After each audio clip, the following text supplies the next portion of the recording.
Hello, my friends, and welcome back. Thank you very much for being with me again today. About 6 topics on the Ukraine front, very important developments, nuclear weapons, possible Russian invasion in Sumy Oblast, Ukraine long-range strikes deep inside Russia, which obviously will have as a consequence maybe the Russians using Oreshnik missiles. Belarus comes and says we have nuclear weapons, so we don't really need the Oreshnik, but hey, why not? Very important developments. So let me start with the first piece of news, which comes from Russia Today.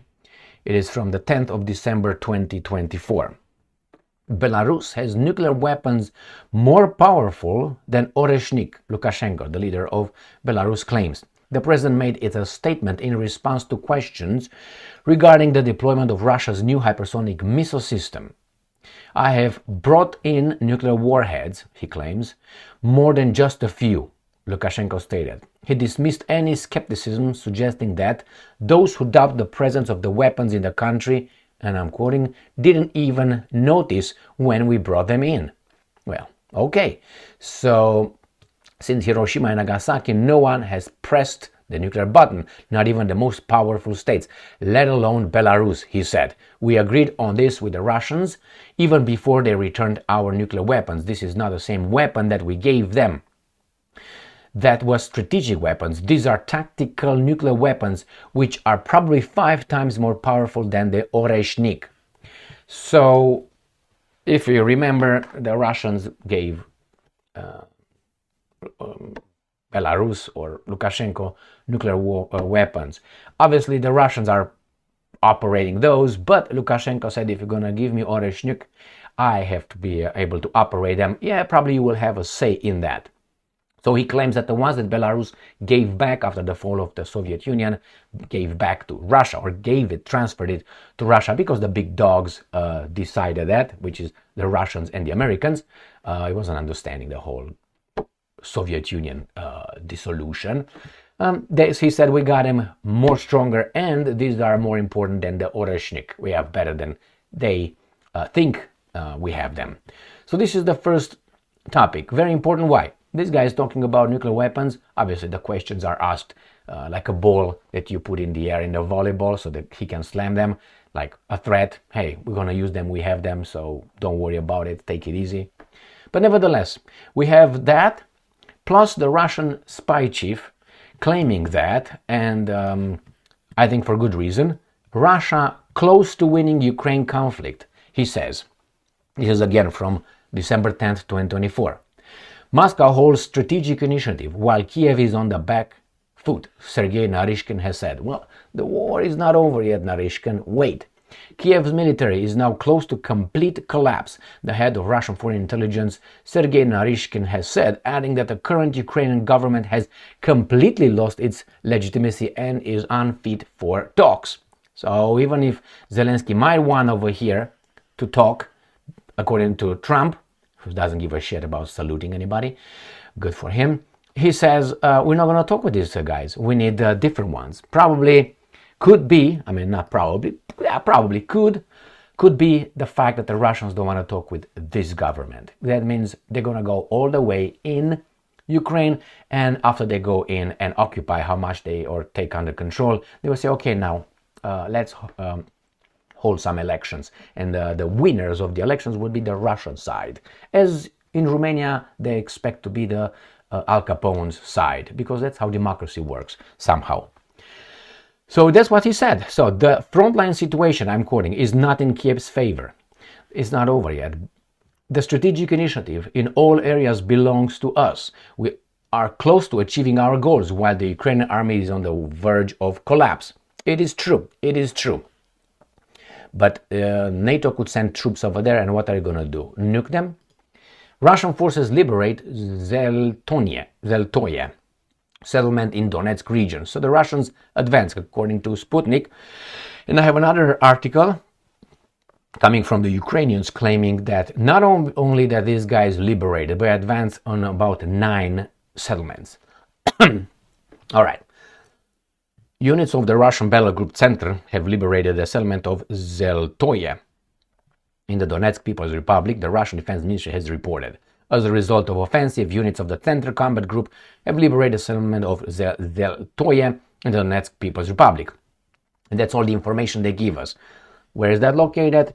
Here is the center, and here is in the Donetsk. This is in Donetsk right here. Now I try to find that on the map, and I don't want to go on Kurakovo or in Pokrovsk. I'm just giving you that they liberated, conquered, took over one settlement. Well, it's good because it shows that they advance. Next one. Look at this statement, or at least how do you call it, headline coming from the Ukrainians. Russia claims drone attack on military airfield in Saratov Oblast, home to Engels Air Base. So this is where the Tu-95s are launched.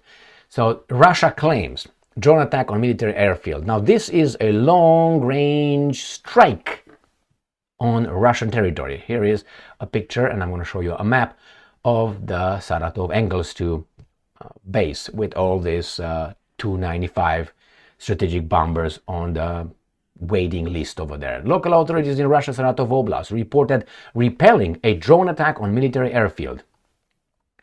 Says that all drones were eliminated.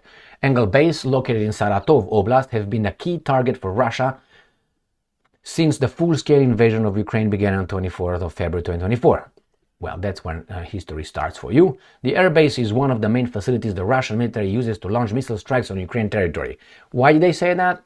This is the justification in case you want to say something, say, oh, no, we have to, that's a strategic point, it's a military target, we should do it. Which I think, yeah, you're right, you defend your country, but you defend it for whom? In whose name? Not the Ukrainians, that's for sure. On December 5, 2022, explosions rocked Engels Air Base, damaging two Tu-95s MS strategic bombers. Satellite images released the following day shown one of the bombers with firefighting foam spilled beneath it. So they've been shooting inside for 2 years, 3 years soon. Actually, not soon, but nevertheless, it's 2 years. That's what they've been doing. And the Russians did what? Nothing. Nothing with what they promised lately, Ukraine form. Now this guy saying drone attack, military airfield in Russia's Saratov region. The governor of Saratov region reported that drones attacked a military airfield located in the region. So where is that located? This is the White Swans. These are the Tu-95 with they put how do you call it, tires, rubber tires for missiles, not for drones. And here again they say they don't work, but then they said that they do work. All right, so this is the same airfield. Where is it located? By the Volga River, and this is Saratov. I'm going to show you how far it is from the Ukraine border. Okay, this is Ukraine. So this is Saratov here, and this is the border of Ukraine. This is Sumi, this is Kharkiv, this all that is conquered already. So from here to here, so either way you look at about 700 miles or something. And if you look over this map, you're not gonna even see it. This is far, far into the east. Remember, the first one said claim, and the other one they say, you know, drones attack, and then said media claims. All right, next one. DeepState claims Russians entered Sumy Oblast. Ukrainian border guards don't confirm it. Local officials say it's disinformation. Today, Tuesday, December 10, 2024. So these guys claim the Russians entered Sumy Oblast. The Ukrainians say no. Where is that located? Let me show you on the map. Here is Sumy Oblast, in the northeast kind of Ukraine, or east, how you want to look at it. So these guys say that the Russians entered. They said no, they didn't. Let's see what they say in the article. Analysts from DeepState monitoring project said that the Russians had seized about 2 kilometers of Sumy Oblast near the village of Alexandria, as well as part of Kursk Oblast in the direction of Sudza, while the State Border Guard Service of Ukraine assured that they had not seen any Russians entering Sumy Oblast. Overnight on 9 to 10 December, DeepState reported Russian advances in Donetsk and Sumy Oblast. DeepState's map shows that the Russians occupied 1.98 square kilometers in Sumy Oblast and advanced in Russia's Kursk Oblast. These changes are displayed as of December 10. According to the DeepState map, as of 9 December, the area near Alexandria was under Ukrainian control. All right, that's one. And then they say, the Ukrainians and the new voice of Ukraine, Ukrainian officials deny claims of Russian border breach. Ukrainian border guards deny Russian troops breaching border in Sumy region. So what do you think? Possibility 100%, probability let's give it 50%. I would give it 60%, because whenever the Ukrainians use the deep state in their favor, they claim it as being true, and now they say, well, no, that makes them, the deep state, as liars. Do they lie? I don't know if they lie, but is it possible? According to my experience with this war in Ukraine, I think it's I would give it 98%. I have a gut feeling. Okay, again, wait. As I said, always wait about 48 hours.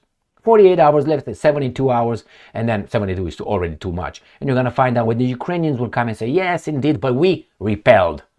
And then little by little, they're going to tell you they're in, I don't know, about 5 miles in.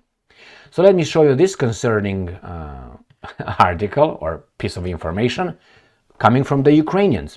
This is on Tuesday, today, December 10th. Russians advanced near 9 settlements in Donetsk Oblast. And this is probably in Pokrovsk. Again, look what they use. Analysts from the DeepState project have updated their map on the night of 9 to 10 December, reporting Russia advances near 9 settlements in Donetsk Oblast. According to DeepState, Russian forces have advanced near the settlements of Novolenivka, Voznetsenka, Alexandria, Hrodivka, Vidrodzenia, and Petrivka. They have also advanced in the settlements of Sonitsivka, Novotroitske, and Shevchenko in Donetsk Oblast. Their report also noted advances near the village of Plekovo in Kursk Oblast.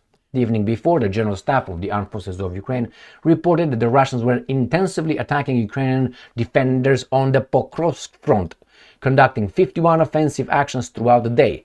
The highest activity of Russian forces remained concentrated near the settlements of Mirolyubivka, Lisivka, Promien, Dechenske, Chumatske, and Shevchenko. So this is what they're talking about. This is the Pokrovsk area where I think the Russians are really much advancing, and Pokrovsk, which the Russians call Krasnoarmeysk, right here, is gonna be in Big Dudu. But not only here. In this front here, Chassov-Yar or Chassiv-Yar as well, and by the border with Zaporozhye and Dnipropetrovsk here, right here, they also advance. They're gonna take little by little this little Vremevka town, which I think pretty soon is gonna be surrounded, encircled. This is a little update on the macro view on Ukraine front. Thank you very much for being with me again today. Stay strong, stay smart, look for the truth, and be just.